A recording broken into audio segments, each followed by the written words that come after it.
আলভি ভাই আর তিথি আপুর সম্পর্ক ছিল।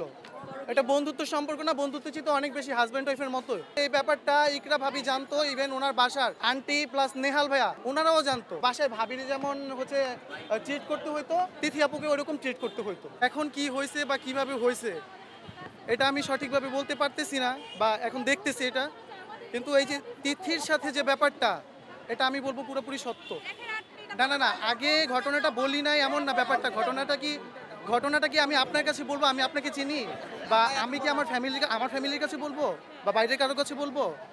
ঘটনাটা যেহেতু ওনাদের রুমের ভিতরে ছিল, ওনাদের বাসার ভিতরে ছিল, ওনাদের ভিতরে ছিল, আমি তো ওনাদের সাথেই কথা বলবো না। আর আমিও পার্সোনালি কোনোদিন কথা বলতে চাই নাই বা বলিও না এরকমভাবে।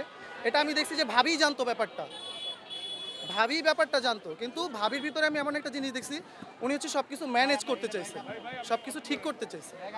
এটা নিয়ে দেখা গেছে এই যে আমি নেহাল ভাইকে দেখলাম, নেহাল ভাই বলতেছে এরকম কোনো কিছু জানে না, আলভি ভাই আসলে উনি বলবে বা কি। কিন্তু আমি বলবো কি যে এটা না জানার কি আছে, আমি তো নিজের চোখে দেখছি আলভি ভাইয়ের মা এটা নিয়ে ভাবির সাথে কথা বলতেছে যে তুমি এইভাবে না এইভাবে করো, ওই মেয়েটাকে আমার মনে হয় এরকম করি ওইরকম করি। ওনাদের সম্পর্ক ছিল, আলভি ভাই আর তিথি আপুর সম্পর্ক ছিল। এটা বন্ধুত্ব সম্পর্ক না, বন্ধুত্ব ছিল অনেক বেশি হাজব্যান্ড ওয়াইফের মতো। আর এই যে ব্যাপারটা, এটা আমি আবারও বলবো, এই ব্যাপারটা ইকরা ভাবি জানতো, ইভেন ওনার বাসার আন্টি প্লাস নেহাল ভাইয়া ওনারাও জানতো। শুধু এইটাই না, ইকরা ভাবির যত কাজিন আছে, ইকরা ভাবির কাজিনরা হচ্ছে 23শে রোজাতে আমি সহ, নেহাল ভাই সহ, ইকরা ভাবি সহ, রিজিক সহ আমরা হচ্ছে ওনার বাবার বাড়িতে যাই বেড়াইতে। তখন উনি ডিপ্রেশনে ছিল এটা নিয়ে।